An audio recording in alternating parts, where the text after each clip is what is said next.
Okay, so second episode of the current Revolt podcast. Got with me tonight, Mitchell Ryan. I'm Mitchell, how you back. doing? Doing You good, are Tony. back. You know why you're back, and why you're not somebody else tonight? Because I cannot find any lefties that want to be on the show Mm, or that are willing to be on the show. Let me take sad. that back.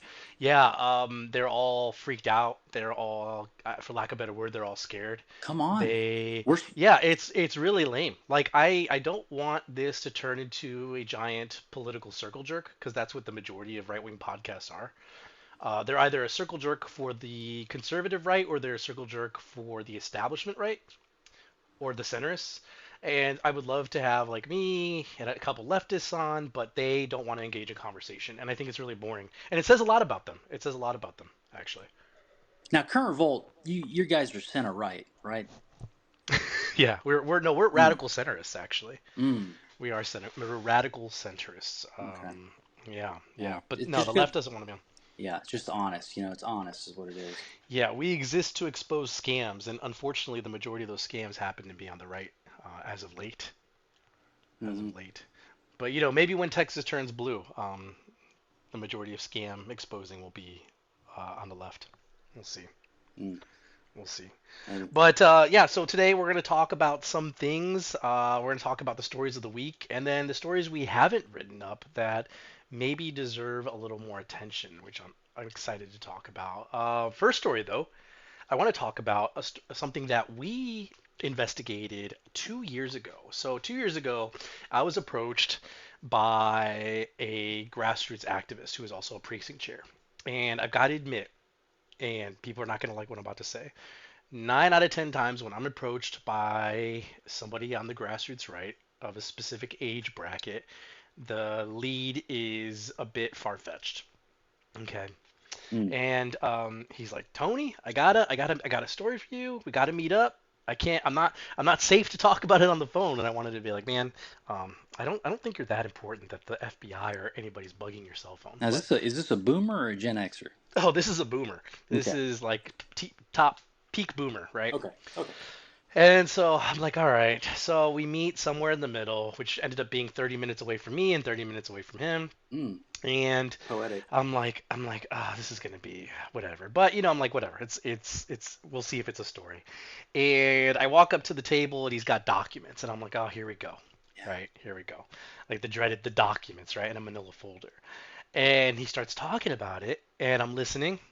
I'm listening honestly, and he's showing me these documents, and I'm like, holy crap, you've got a story. This is actually interesting, and this is crazy. Showing me bank statements and Cash App payments and all this stuff. Anyway, so it turns out, and you can go to our website to read this, but it was the Kaufman County GOP story. So essentially, very long story short, the Kaufman County GOP chairman was a gentleman named Kobe Pritchett, who at the time was the youngest chair ever in history in the state of Texas. He was 23 years old. And this was in September of 2021 that he was elected.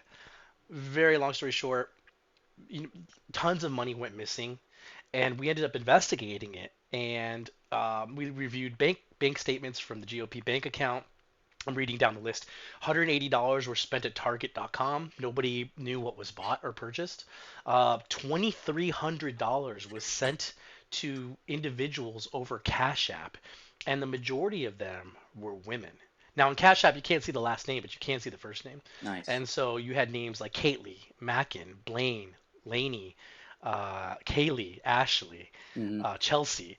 And when we cross-referenced those names with his Facebook page or his Facebook friends, they all matched. Every single person, and these are kind of unique spellings, right? Like Kaylee, Kaylei. These are Yeah. all names that these are all names that matched with his Facebook friends, and I was like, huh, that's very interesting. So there was that, and then money spent at Academy Sports that they couldn't account for, and like $100 in overdraft fees. So in like Nice. 22 days, this kid. Um, put 22 the bank days. 22 days. In the span of 22 days, the Kaufman County GOP bank account went from $3,000 to a negative balance of 358 bucks. Okay. And anyway, so we wrote all this up. And fast forward, he ended up uh, resigning a few months after that. So he resigned. He actually has also lost his job. He was working at an insurance company, lost his job, and then just recently, last week, he was arrested for alleged theft. It says here theft of property over $30,000, but less than $150,000. Mm. So really interesting. A lot of people are wondering what he stole, right? And I haven't figured it out. Yeah, I don't know. I But guess he stole the hearts of Coppin County boomers when they decided to make him chair. What are they doing putting a 23-year-old is in charge of anything? well, I think, and this maybe segues into our next conversation that I know you want to talk about. I think in politics, the people in power or the people in control, which is often different than the actual politicians, they want somebody that they can control. They want somebody that will listen to them, that will do what they say, and Mm, is less concerned about the constituents or the grassroots or whoever they're representing, and more concerned about the business owners that fund them or the people that are actually in control, right? Which I right. think, yeah, that does segue us into our next conversation, which I think is the case with Brett Hagenbuch, right? Um, do you want to kind of like I want to start off with the fact that Hagenbuch secured another endorsement from Ben Carson this week. Yeah. If you want to start off with that, Yeah, he stacked another one on top of it. Ben Carson. I remember him for president in 2016. And yeah, Sleepy Ben, remember? yeah, I mean, you're really going out on a limb putting out the Ben Carson signs back in 2016. He's okay. But yeah, another endorsement. And so I was just wondering, what's the latest with Brent Hagenbuch? This is a race that I'm watching. This has got to be the most interesting race because these endorsements are, it's just so many. I've never seen anything like this. And then the reasons are just, it's just not even clear why. He doesn't seem particularly inspiring. I think he himself mentioned it one of these town halls. I saw a clip that Jace is a better speaker, and so it just gets you thinking like, why is everybody so? You talked about those business relationships, you know, those political decisions. Those are not irrelevant. Those play a factor. But I think about, and a good example is Ted Cruz and his just complete selling out of all the voters for Greg Abbott. The grassroots have kind of soured on Greg Abbott. Ted Cruz has said, I'm never backing away from my support of Greg Abbott. And that's just the way it is. And people have got to deal with that. Um, but this Brent Hagenbuch, you go to his website and Donald Trump pops up. It looks like Donald Trump is running for president of Texas on his website. Yeah, And, I pulled it up while you were talking. Hagenbuch Texas or HagenbuchTX.com, and you don't even see a picture of him. The very first thing you see is Donald Trump pointing at the screen. I mean, you've got Sid Miller, Drew Springer right next to each other on here. Dan Patrick, Greg Abbott, John Cornyn. Rick Perry. Um, yeah, you don't have Ted Cruz. Gosh, I thought he not endorse. Maybe it's coming. I don't know. You've got Who Bob knows? Hall, um, Ken Parker, Paul Betancourt. Got a bunch Brandon of Creighton, senators. Donna Campbell, Sid Miller. Yeah, I mean, So it just is his trucking company that supposedly it takes the lettuce and stuff to the grocery stores. Is this just such a powerhouse thing that he's got that much sway? Is he that much of a political mind that he's going to maneuver Texas into a stronger position, or is it he's just going to do what he's told as a senator, which is huge in Texas? They represent almost 1 million people. Which is the yeah. most likely of these reasons why he's getting all these endorsements? Anybody who's had the opportunity to see Hagenbuch speak in person, it's very underwhelming. It's not impressive. I don't feel inspired. I don't get riled up. And I'm not a big fan of Greg Abbott, but that guy can speak, right? Got to have a little Um, bit. yeah, and Hagenbuch is just bored. And everything, every time that guy opens his mouth for an interview or a speech, he cannot help but talk about his endorsements. That's like the first thing he brings up is like, look at all these people that like me, look at all these people that support me, and it's very boring, and he's hard to listen to without falling asleep. Hey Tony. And Hey yeah, Tony. You you know he lives in the district, right? all right, jeez, man, yeah, he gave a speech the other day, and he accused me of making his staff cry when I went to drop off Cheetos and toilet paper for him. Um, Hey, you know, you're free to go to people's houses and wish them well. well, it's a business. I knocked on the door. They let me in. Wait, Uh, wait. Was it? I thought you went to his house. yeah, yeah. He lives in the What? storage closet, I think. So who Oh, knows? oh. Right, right. But uh, I've heard through the grapevine that Hagenbu has committed to doing quite literally whatever Dan Patrick tells him to, Oh, well, that's and clear. I mean, it's yeah, just and it's clear, really. right? But it's not clear to people who don't know, right? You have to Oh, really follow, or getting like, tips and. well, like to the average Yeah. voter, there's a Yeah. lot of people that rely on the Trump endorsement, right? There's a lot of people, even in the grassroots, that just totally live and die by endorsements, which is the stupidest way to make your vote over an endorsement, right?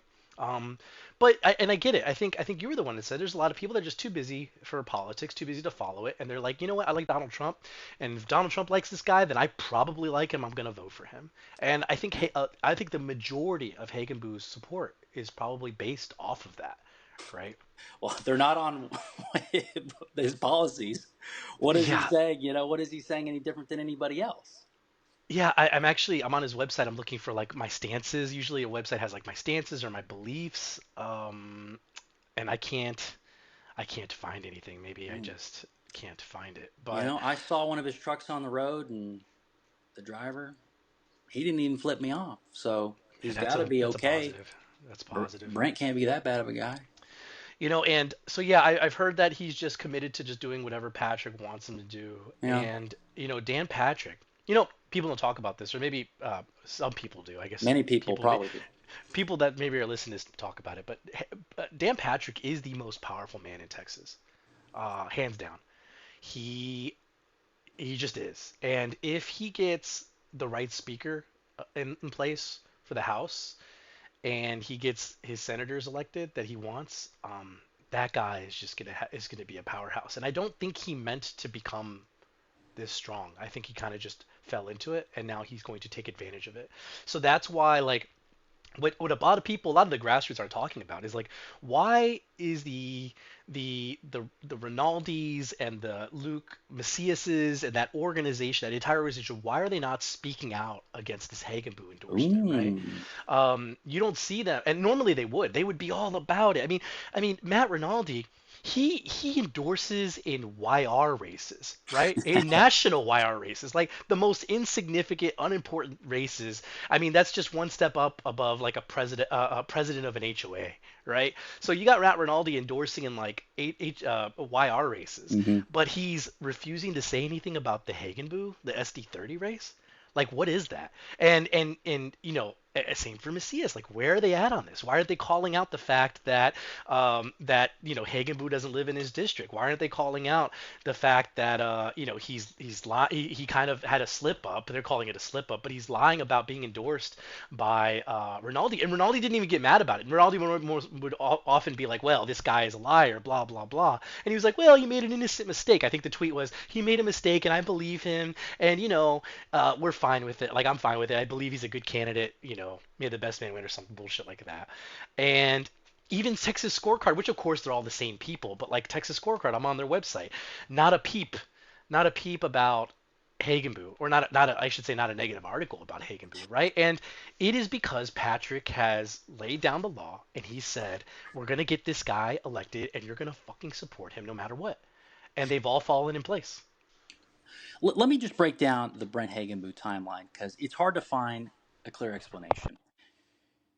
So you have to be registered, not registered. You have to live, according to Texas Constitution, in the district in which you're going to be elected to be a Texas senator. There's no timeline in which this makes sense for Brent Hagenbuch. So According to some of this is public, some of this is alleged by Jay Sharborough's lawsuit against Hagenboom. But he's got so he changed his address to this new district, SD30, on November 13th, which was that'd be 8 days after the 1 year requirement. So but it gets worse. On that day, he changed it to what's clearly a business. It's not his home address.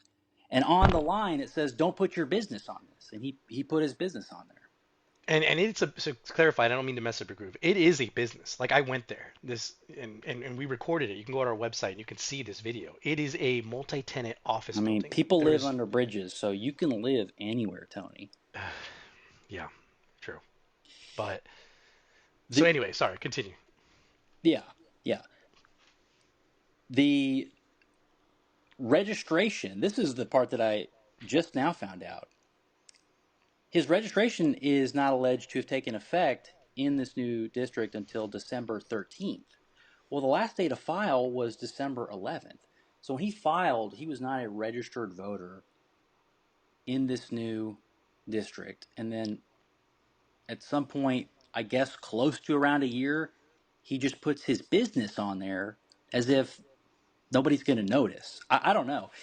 The point is, there's no timeline where this is believable. I'm sure he does live in Denton at this point. Congratulations. This is kind of an arbitrary rule in the Texas Constitution, but it's right there. It's just really offensive to just snub your nose that brazenly and say, well, doesn't apply to me. And to my knowledge, like, and again, all these allegations are alleged, but I mean, the fact is, you pull up his registration application, the date is of a certain day, and it does reflect his business office initially. And this, to my knowledge, this went to court, and like I think it's been tossed, right? Like, is that the final result here? Like it's been tossed. There's nothing The courts happening. are the courts. This is my bench opinion. The courts are not getting involved in elections. They've just decided that's not something they're going to do at all. So the elections can be as ridiculous as people will allow. Until I don't know what's the other option. I don't know. Probably just voting harder. Um, but what really makes me believe he's guilty is people's defense of him, like Dan Patrick. He They always answer sort of a different question. He lives in the district. Oh, okay. Well, that's not actually You're what not he's. answering my Well, question. it's not what's Did being did he alleged. live here when he filed? Which Did the answer. he wipe his butt with the Constitution as he filed a run, knowing, well, I'm supposed to live here, but I'll live there soon. Wink. Come on. Well, he lives in his office, and he got questioned about this on the Mark Davis show, I think, and he gave this sob story of like, oh, his daughter moved back into town, and the house was a little bit busy, and just to not inconvenience everybody, he decided to move out of the house so that his daughter can live there, and he kind of portrayed it like, hey, it's a sensitive situation, like you don't have the right to ask me about this Oh, sort of okay. thing, right? Neat. Like very convenient. Um, and yeah, you're right. Like the shadiest part of all this is like nobody gives a crap. Nobody that that should be respected in the right really gives a crap about this. Like where like again, and I hate to keep calling him out. Like where's Matt Rinaldi? Why is Matt Rinaldi not saying anything about this? And I don't even know what the powers of the GOP chair are. But can he step in and say like, hey, this guy doesn't live in the district. We're not allowing him on the ballot, right? And I don't blame Matt for not wanting to get involved in like a legal dispute like this. And I don't know. Yeah. but It's the it legal dispute will go nowhere. It's a thing of public image and integrity. Is this an honorable person? And if everybody's going to cover for him, which we'll go, let's go to the endorsement list again. There seem to be a lot of people willing to cover for him. So oh, I don't know. absolutely. And like I just it's the goofiest thing I've seen. The amount If of we're cover that these wrong, people do. please somebody give us the timeline. If we're wrong, Yeah, I would love to be corrected on this. If we're wrong on this and he truly does live in the district, then I disavow no, no, myself. no. Like this. He's lived there the whole for a year. Yeah, And I'm being told like he got an apartment like very close to his office he now, certainly right? wasn't there a year before the primary election. So if want to limit it to the general, but the spirit of the thing is just not even a consideration. He laughs at it. It's weird. And now, a rumor we're going to be putting in, many people are saying, for this Friday, which would be the morning this airs, is that Dan Patrick is flexing some authority or some aggression on a certain group to get them to endorse Hagenbu, and Mm. allegedly kind of, very, very, let's just say, very strongly encourage them to endorse him. So Hagenbu is going to rack up another endorsement, and like I've never been more black pilled on endorsements in my entire life than this cycle. They're all so stupid. Um, I'm so done with Hey, them. Like Ben tough times. Carson, like where do you come? Like, have you ever even been to SD? What's Does your Ben price? Carson even know where Denton, Texas is? How much would it take for you to endorse Brent Hagenbuch? Me? Yeah. What's your price? You Oh got a man, price. yeah, everybody's You're got going a to see. I'm going to see price. Tony Ortiz on that list next week Yeah, because he got a phone call. he can get me a brand new Toyota Supra, and Ooh. I would Okay. consider endorsing. Okay. What is that? Not his current 90. Revolt because we don't endorse, but he may get the Tony Ortiz endorsement if he Yeah. gets me a brand new Supra. Mm. But yeah, it's for these endorsements are so stupid. I'm so That's done how it with them. goes. Hey, I no hate limit. them. No limit Texas endorsements. No limit political contributions. The Wild Wild West. you know, it, they're all so planned out. Like the Abraham George when he announced, they didn't even bother to try to hide it that it was like colluded and planned together. Like they should have at least staggered the endorsements over a couple of days. The guy announces on Twitter, and within 5 minutes, everybody's like, "Oh, we endorse you, we endorse you, we endorse you." You know what I mean? And I was cracking up about that. I'm like, okay, well they've decided who they want to replace Matt Rinaldi as chair. And to my knowledge, I don't know if we talked about this, but George was initially pitched this by Macias, allegedly, during the primary when he was running, Mm-hmm. and the numbers weren't looking good. And to my knowledge, again, this is hearsay, so this is all alleged. It was George was told, hey, if you don't get this, we'll run you for chair, and we'll even get you the Ken Paxton endorsement. So this was in plan for a long time, you know. Um, and I think it was Collin County that just did the worst when it comes to like primary elections. I think it was Collin County. Like they tried to primary Jeff Leach, they lost. They tried to primary who else? George. They tried to get George in there, he lost. Um, what was it?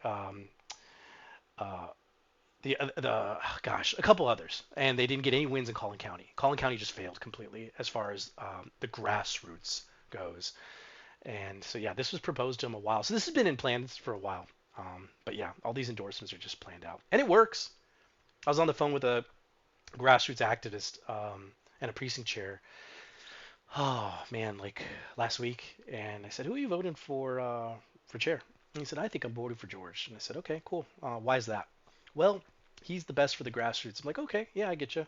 What makes you say that?" And he said, "Um, that's what I've been told."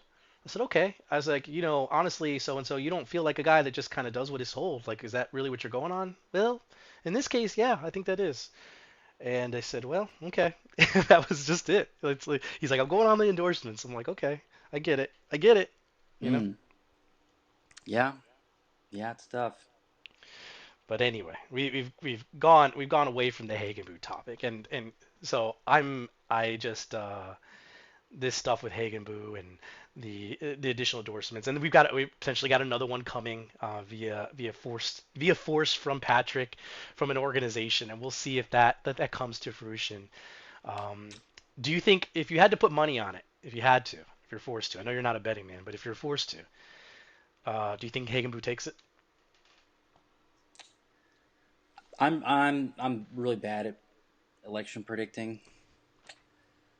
I'm such an optimist. I can't even imagine a world where Brent Hagenbu wins. It's just so it's. It's so terrible. I can't I think imagine it. I think he takes it.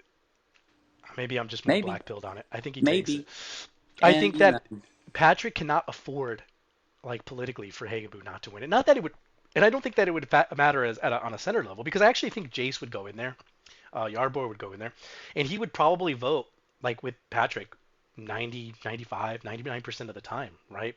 But it's become less of like I need his vote, and more uh, I need this because I've invested so much of my clout into it.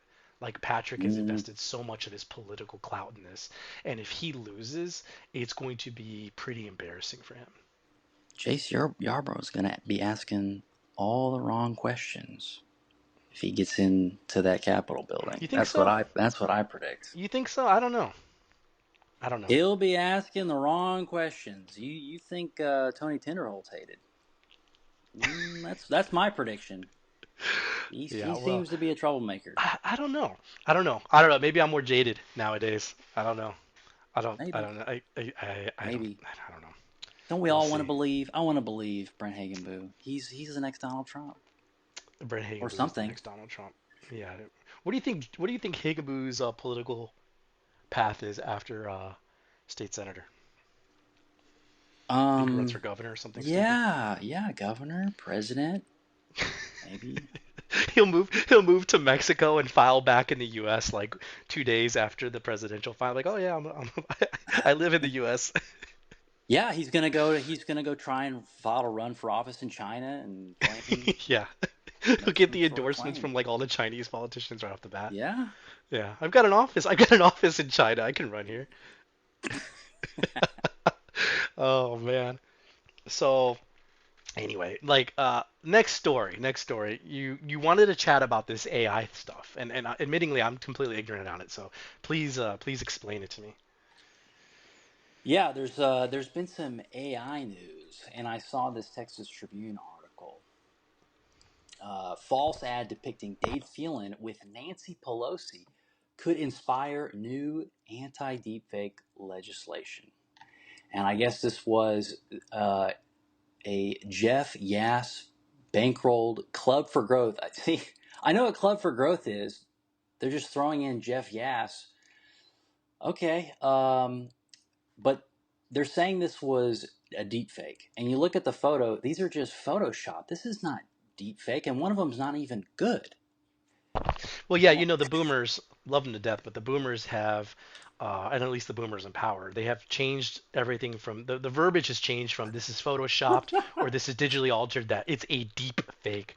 And I'd like to know like well, what's a shallow fake in that case? What's like well, a light fake? If this is a deep fake, what is a light fake?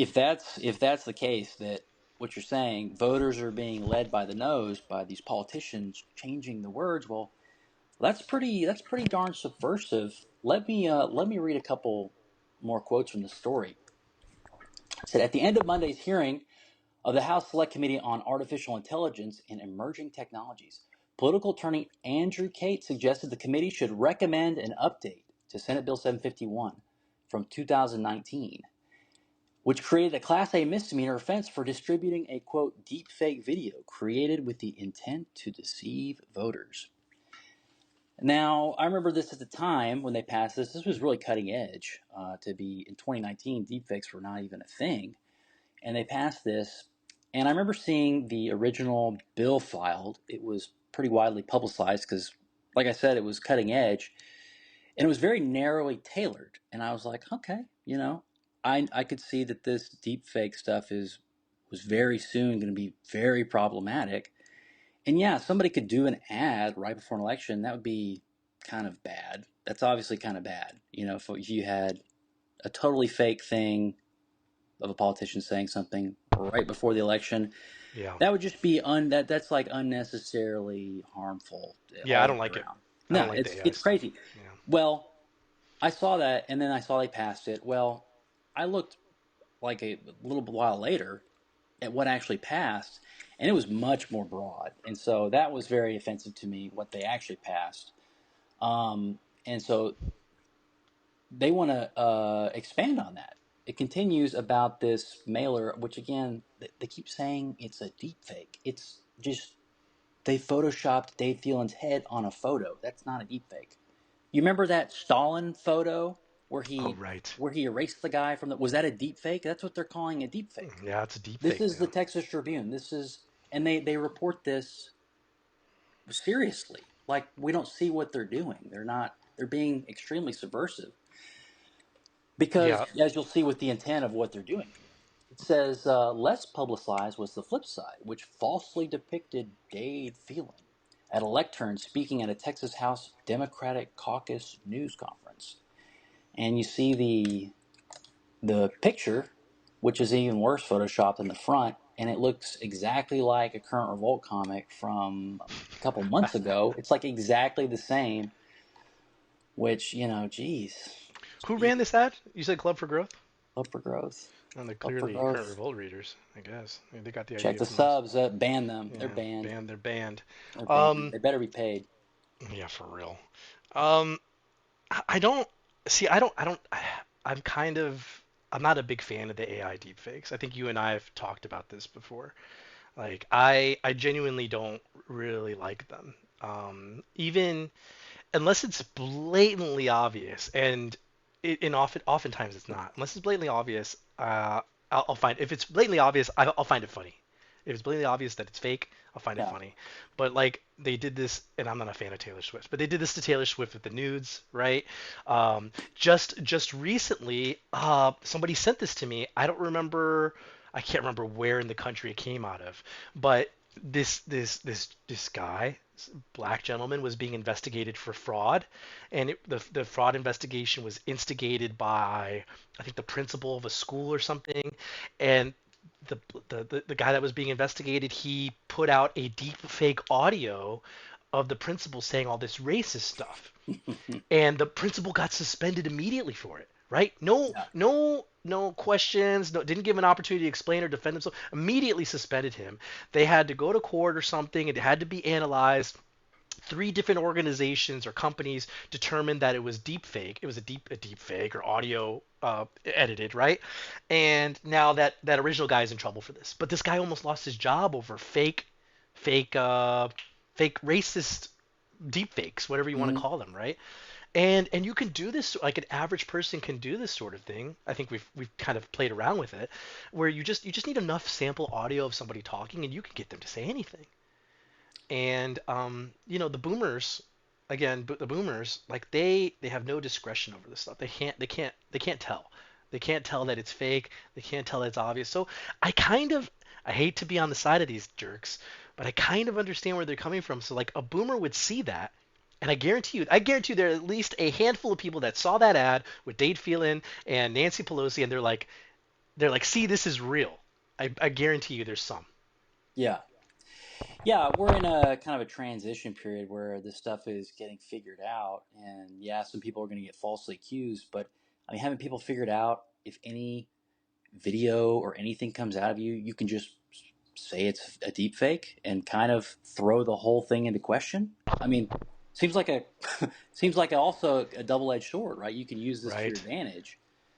Um, Yeah, good question. Like, how but long is it going to take until we have a case where something is real and somebody's like, no, it's fake? That's not me. it's such uncharted territory. Video evidence for a time will be almost useless in court, I would think, until they come up with some sort of elaborate chain of custody. And then, what are we even doing? Nothing, unless you see it with your own eyes, you can't believe it. And to think we're going to regulate this and not infringe on everybody's rights is nuts. That's like Ted Kaczynski technology. You're going to reverse this stuff. What is wrong with you? And so, but one lawmaker, he seems to be open to it, and that's the committee chair for this AI, Giovanni Capriglione, Republican from Southlake. He And so, what said did he say? Yeah. he said it was multiple images, one on each side. And what's a video but multiple images played really quickly? And so he's just discovered, wow, the video deepfake ban that they passed in 2019, well, it actually might apply to images because what's a video besides a bunch of images? This, I mean, if that shows you where their heads are at on this, uh, that That's nuts. He continues, the reason though is because it's unfair. It deliberately it's deliberately made to deceive individuals, especially because AI can make things look so realistic and obviously neither of those two images actually happened. And I read this and my jaw it actually touched the floor, Tony. This is a guy who's been telling us in our mailboxes he's securing the border, they're securing the border for a decade. And I just saw a graph on some of the recent immigration, and it's through the roof. It's like every number, every chart you look at, it makes you sick. And he is sending out pictures of him in armor on a gunboat. Uh, that seems like that's made to deceive. That seems like Yeah, that's trying to deceive the voters about what's going on. But yeah. he's trying to say we've got to ban Photoshop because we already banned it. Actually, I'm sorry, this is nuts. People even considering regulating this stuff uh, just don't get it. They don't have any place in government. The government needs to keep its hands off this technology because you think the government's not going to use it? You think they're going to say, "Oh, we won't use deep fakes for anything. We won't use artificial intelligence." No, they want to ban the people from having it, and then they'll use it against us. And so we have people elected like this who, I don't know, too stupid to get it, wanting to regulate like the greatest technological thing that's coming to the common person, and the government can't stand it. It's sick. It makes me sick. Do you think this has like AI has the potential to cause serious political ramifications? Like, is there going to be a situation where another maybe less educated country sees a deep fake of somebody powerful in our country, says something and they believe it and they take very serious action on something like that? Or is that too There's no fantasy? telling. I mean, I think it's like I said, we're in a very unstable time. I think where a lot of people don't realize that. I've seen some of this new Unreal Engine where your eyes can't. I can't tell that's not a real video, and then you see, oh, it's not a real video. It's animation, and it's like, when did this come out? Well, how long has this been out? Yeah, true. And so, who knows? Who knows what this stuff will do? If there's no serious political ramifications for opening the border and all this stuff, will anything happen in America? I don't think anything will ever happen in America other than cause politicians to get their panties all ruffled because someone made a deep fake of me with Nancy Pelosi. And so we've got to ban it. Give me a break. Yeah. Oh, It's I don't know. They're going to regulate it though. It's going to happen.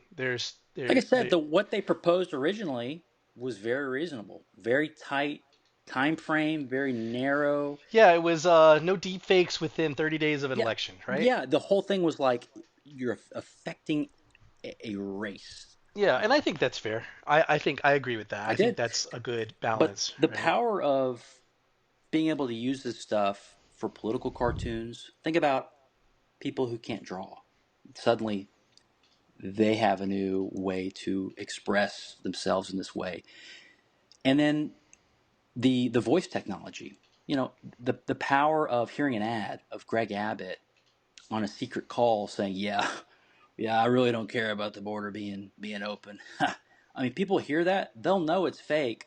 It doesn't matter. It still psychologically is like because they know that that's kind of true. They know Abbott knows, and he's just rolling around, just going along with it. They Nothing's. they they are going to start with these deep fakes and these fake accusations. They're going to start demanding that politicians speak out against the deep fakes. Like if, like your example, they put out something where Abbott says, "I don't care about the border," and it's clearly a deep fake. People are gonna be like, "Well, Greg Abbott, do you disagree with this?"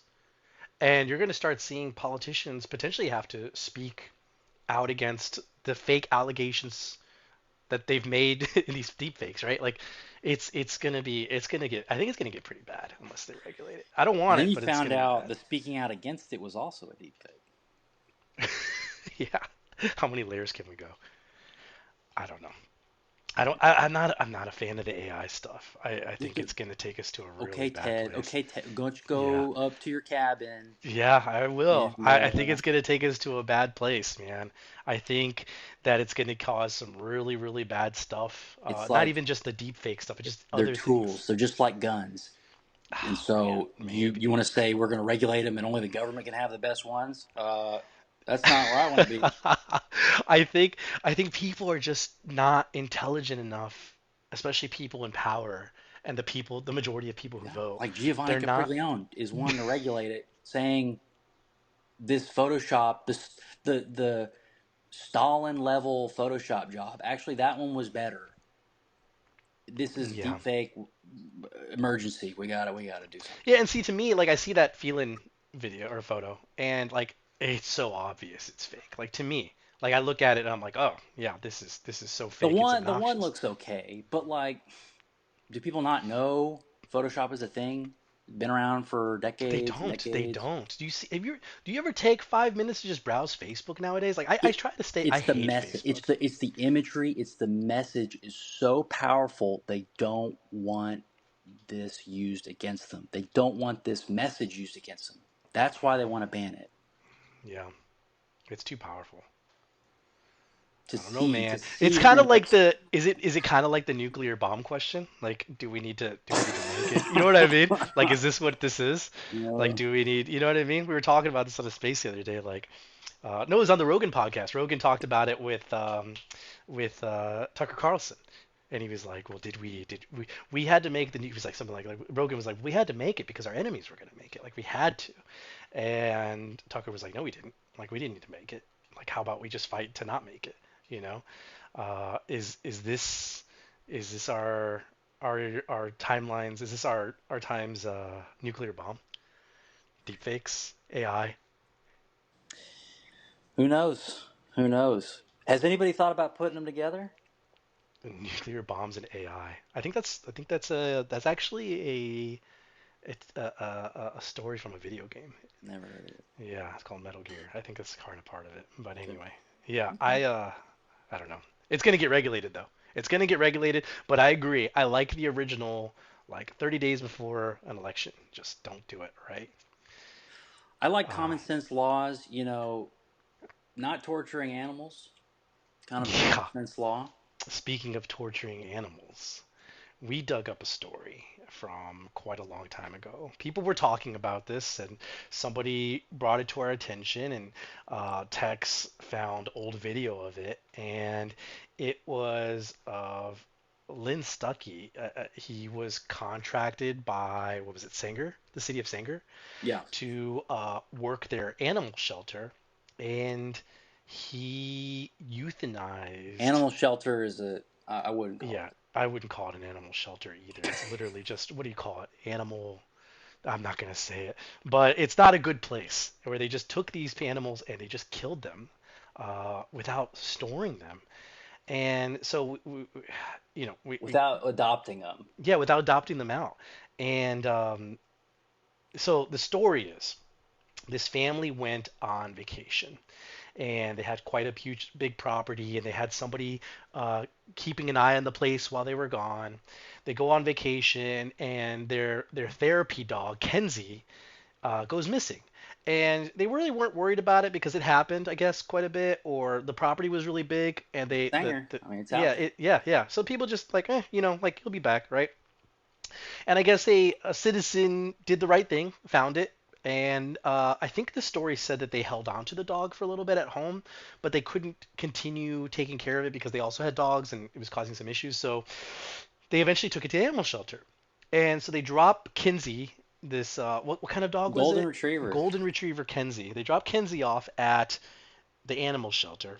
Okay, and on the 10th day, the family comes back and they begin blowing up the phones trying to find their dog. They call the city, they call the veterinarian. I think in the article I read, and we didn't put this in ours, but they even went to Lynn Stuckey's veterinarian office and put up flyers on his window looking for their dog. That was probably something we should have wrote in the article, but they literally said that they put a flyer on his own office, okay? And the city had no idea where their dog was, right? This was the 10th day. On the morning of the 11th day, they're still calling around, nothing. And then on the 11th day, Lynn Stuckey's called in and he euthanizes their dog. And they find out, I think, either that afternoon or the next day that their dog had been killed. And here's the thing, like it wasn't a space issue. Like according to the report from CBS 11, there was only one other dog in this shelter. So it wasn't like the shelter was overflowing and they needed space, so they had to start murdering animals, right? They had plenty of room, but they just went ahead and they euthanized poor Kenzie. And the family's pissed, of course.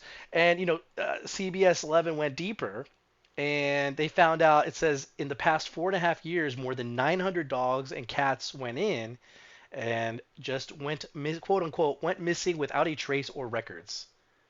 Yeah. And it said two animals were adopted in 4.5 Yeah, two years. animals were adopted. You got to wonder how quick somebody came in. They were like, "Oh man, this guy was literally, we were literally taking him out back, and you're here. Like, yeah, you can have him. Like, go ahead." He was 10 seconds from death. We were just, Yeah.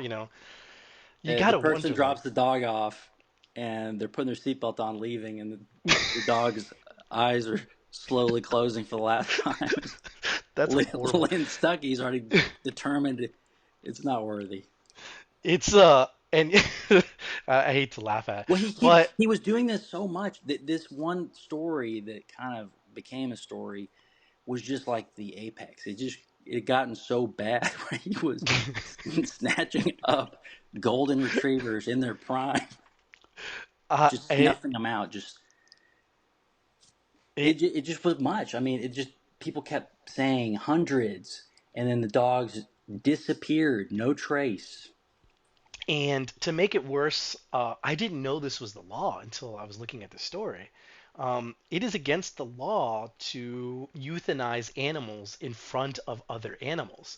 And according to the story, according to CBS 11's report, he was euthanizing all these animals in front of other animals. Like Yeah, talk about I grim. think that's like a war crime. It's torture. Yeah, should be. Maybe they need to add this in their AI bill. Like, Are they don't do. sure he was doing that? Because like it was so many, I assume had a wood chipper or something. Just the guy is Yeah, out of control. I want to see like the expenses. Like, how did they euthanize it? Is it just an injection, or was Stucky taking them out back and like you know? Trash compactor sounds like. How's he doing Jesus, so man, many? that's a lot. Like, how do you? I don't know. I'm a dog guy and I love cats too, so I just can't imagine like even just like logically being like, even if I'm paid, like I'm like, well, this dog, it's a beautiful golden retriever, it's clearly trained, he's a good boy or good girl, and like Couldn't look he's at been it here for for more than 11 11 days. days, like fuck him, let's put him down. Like I couldn't do it, like I wouldn't have the heart to do it, you know. I'd He's tell the city amazing. like, look, you're paying me because he got paid. What? Let's see here. He got paid around $34,000 for his work at the shelter. That's not enough for me to basically mass genocide a bunch of animals. You know, Glenn Rogers isn't a serial killer, animal serial killer. I don't think. What do you think Glenn Rogers is up to, like right at this moment? You think he's writing his book? Man, he's probably like looking out his window, seeing if Tim Dunn's outside trying to get him. My favorite line, Tommy wrote this. My favorite line he wrote was like, Glenn Rogers is gonna have to move. His kids are probably getting bullied. He lost so badly. I was laughing so hard. That was such a great line. But yeah, this Lynn Stuck, and it's like a decade old. I don't think anybody remembered it, and that's why like we were discussing. You weren't there, but we were like discussing in the chat like. Should we even run this? Like, there's a joke on Twitter, like, why Yeah. are you running this story? But like, should we even run this? And it, I had asked quite a few people, like, have you heard this? And everybody's like, I hadn't heard this. I hadn't heard. I spoke to one person out of the five I called, and this person works very, very, very connected into politics. Like, oh yeah, I remember that story. Um, and and yeah, he was like, yeah, I remember that story. Like, but nobody else had heard it. And somebody tipped off to me. Here's something I hadn't told you. This will be interesting to you. I haven't confirmed it, so I disavow myself if this is fake news. But somebody told me that somebody on Stucky's staff used to work for Noam, Chrissy Noam, uh, who Mm-hmm. you know where I'm going with this, Yeah. right? Like, for those that are listening that haven't followed it, like Noam's in the news for killing a dog, right? Like, what was it? Her pet because like it was biting cows or something like that. I don't remember the full story. It didn't happen in Texas, so I didn't consume it. I didn't retain the Yeah, I information. mean, it was just the one, so it didn't really catch my attention. Like, not Yeah, it's you. just one dog. It wasn't 900, you know. Yeah. But yeah, somebody told me that one of her old staff now works for Stucky. uh, Yeah. that's funny. That or not? You know, it's not funny. The death of dogs is not funny. Tell you what, these It's not Texas funny. politicians, they're either some kind of crazy veterinarian or they're doing human trafficking with the border. Or they live in their office. Or they've moved into the women's restroom at the business park. Yeah, I remember I was like, man, I want to stay overnight to just see if I can like see him come. Like maybe it's a bit much, like, but I wanted to be like, can you imagine like you're kind of staked out and you look out the window or you look up at the office building and Brett's in a wife beater with a coffee in hand, looking out at the office building parking lot. I'm like, ah, yeah, this is home. My sweet 407 on Mm-hmm. the fourth floor of this multi-tenant building. Like this is home. Listen, when Brent Hagenbuch becomes governor and Ryan Cook is lieutenant governor, they're going to make a movie about his historic 2024 run where he started out, he barely made the deadline, and he's ashamed to admit it, but he'd been sleeping under his desk at work for 14 months.